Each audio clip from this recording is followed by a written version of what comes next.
Double engine की सरकार है देश में, और अगर आजमगढ़ भी उससे जुड़ता है और वो हम लोगों ने करके दिखाया, चाहे वो रासेपुर तितरा का मार्ग हो, चाहे बिलरियागंज वाला मार्ग हो, या ऐसे बहुत से काम थे जो बहुत समय से नहीं हो रहे थे।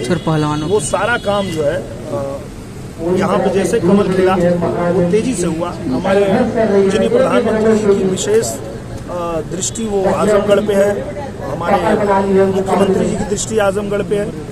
अभी आप लोगों के बीच में कुछ दिन पहले ही आए थे हमारे गृह मंत्री जी, उन्होंने भी आजमगढ़ को बड़ी सौगात दिया। और आने वाले समय में जो 6 महीने का समय और है हम लोगों के पास, तो इसमें भी मेरा प्रयास यही है कि मैं केंद्रीय मंत्रिमंडल से ज़्यादा मंत्रीगण को आजमगढ़ ला सकूं और आजमगढ़ में जो और भी विकास की प्रक्रिया है उसको आगे बढ़ाया जा सके। समाजवादी पार्टी क्यों आश्वस्त नजर आ रही है? उनका कहना है कि जीत तो भारतीय जनता पार्टी की तुक्का थी, लेकिन मेन चुनाव 2024 में होगा जहां हम बड़ी जीत दर्ज करेंगे। मुझे लगता है कि समाजवादी पार्टी के लोग उपचुनाव में देख चुके हैं कि जनता का मन कैसा है और जनता क्या चाहती है, क्योंकि मौका दिया था समाजवादी पार्टी को, ऐसा नहीं है कि उनको मौका नहीं मिला था। और सीधे सीधे उनके राष्ट्रीय अध्यक्ष को मौका दिया था आजमगढ़ ने कि आप हमारे सांसद बनिए और आप आजमगढ़ का विकास करिए। पर मैं खेद के साथ बताना चाहूँगा कि जो विकास के लिए यहाँ पे एक मीटिंग होती है, वो एक मीटिंग तक नहीं कर पाए 3 साल में कि क्या विकास हुआ, जो कार्य आया था वो कितना हुआ, कितना बाकी रहा।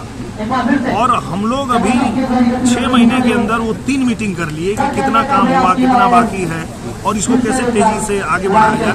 तो ये चीज़ जनता देख रही है कि आप राष्ट्रीय अध्यक्ष थे और आपको आजमगढ़ ने मौका दिया था, तो आपने क्या किया। तो जब आप नहीं कुछ कर पाए तो आपसे नीचे अगर आपका कोई नेता यहाँ आएगा तो क्या कर लेगा, ये जानना चाहती है आजमगढ़ की जनता। अच्छा, जंतर मंतर में जो पहलवान लोग धरने बैठे थे उनको हटा दिया गया है, लेकिन अभी भी मांग उनकी ब्रजभूषण फंड की गिरफ्तारी की है, तो कहीं भाजपा के लिए माइनस पॉइंट नहीं हो रहा है कि ये कुछ टूल किट का काम कर रहा है पहलवान ने? नहीं, मुझे लगता है कि उनकी जो मांग थी, उनके ऊपर जो आरोप लगाया गया उस पर अब ये फैसला कोर्ट से आएगा कि उनको गिरफ्तार करना है कि उनको बरी करना है। अब तो उसका इंतजार कर लेना चाहिए पहलवानों को भी और हम सबको भी, पूरे देश को भी, कि अगर कोई व्यक्ति किसी के ऊपर आरोप लगाता है तो जब तक आरोप तय नहीं होगा तब तक आपके कहने से गिरफ्तारी नहीं होगी। आप ठीक है, आपने देश के लिए बहुत अच्छा किया है, उसका हम सम्मान करते हैं, पर आपने अगर किसी पे आरोप लगाया है तो वो कोर्ट तय करेगा कि उनको गिरफ्तार करना है, वो गिल्टी है या नहीं।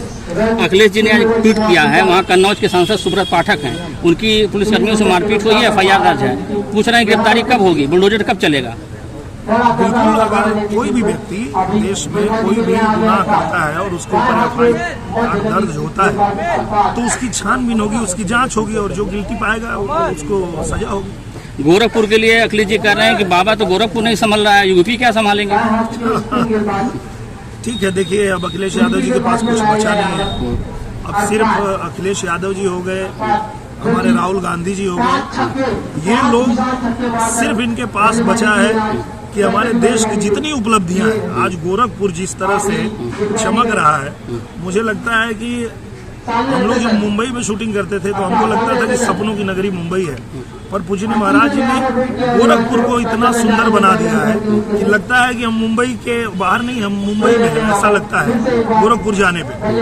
तो ऐसी उपलब्धियों को विरोध करना, उसके विषय में गलत बोलना, यही उनके पास बचा है, क्योंकि काम तो उनको मौका मिला था तो किए नहीं, अब सिर्फ विरोध कर रहे हैं। अच्छा, राहुल गांधी जी यूके गए, वहाँ भारत की बदनामी करा के आए, अमेरिका गए, वहाँ भी विवादित बयान दे रहे हैं, और उनके जो आयोजक हैं सब कश्मीर को हटाने वाले हैं, मतलब कश्मीर का जो विरोध करने वाले हैं वही वहाँ कार्यक्रम के आयोजक हैं, उनको क्या कहेंगे? मैं यही कह रहा हूँ कि ये विपक्ष के जो लोग हैं, ये मोदी जी का विरोध करते करते कब देश के विरोध में उतर जाते हैं उनको पता ही नहीं चलता है। प्रॉब्लम यही है, आप मोदी जी का विरोध करिए, आप भाजपा का विरोध करिए, पर आप विरोध करते करते आपका स्तर इतना गिर जाता है कि आप देश के विरोध में बात करने लगते हैं। यही उन लोगों को समझ नहीं है। 24 की लड़ाई को किस तरह देख रहे हैं? विपक्ष एकजुट हो रहा है, 12 तारीख को जून में पटना में बड़ी रैली हो रही है विपक्षी दलों की। मुझे लगता है कि पूरा देश जानता है कि ये जितने भ्रष्टाचारी हैं, जिनके ऊपर इतना भ्रष्टाचार का आरोप है, जिनको देश ने मौका दिया तो इन लोगों ने सिर्फ देश को कमजोर किया है। तो ऐसे लोग इकट्ठा हो रहे हैं एक ऐसे व्यक्ति को रोकने के लिए जो पूरे दुनिया में भारत का नाम रोशन कर रहे हैं, भारत को मजबूत कर रहे हैं।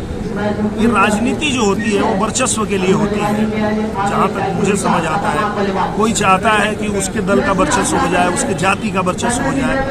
एकमात्र हमारे प्रधानमंत्री जी हैं जिन्होंने पूरे देश के वर्चस्व के लिए काम किया है कि आप हिंदुस्तानी हैं, आप दुनिया में कहीं जाइए तो आपका नाम सुनते ही कि आप हिंदुस्तान से आए हैं, लोग आपको गर्व से सलूट करेंगे। ऐसा काम कर रहे हैं प्रधानमंत्री जी, और उनको रोकने के लिए अगर ये लोग इकट्ठा होते हैं तो मुझे नहीं लगता है कि ये लोग इकट्ठा होकर कुछ भी कर पाएंगे। पूरा देश जानता है कि प्रधानमंत्री जी के नेतृत्व में ये देश मजबूत हुआ है और आगे भी मजबूत होगा, क्योंकि प्रधानमंत्री जी की जो प्लानिंग है, संकल्प से लेकर सिद्धि तक, आने वाले 25 सालों में हमारा देश पूरी तरह से विकसित देश बन जाए, इस दिशा में काम कर रहे हैं। तो मुझे लगता है कि पूरा देश हमारे प्रधानमंत्री जी को फिर से सपोर्ट करेगा। Thank you. Thank you sir.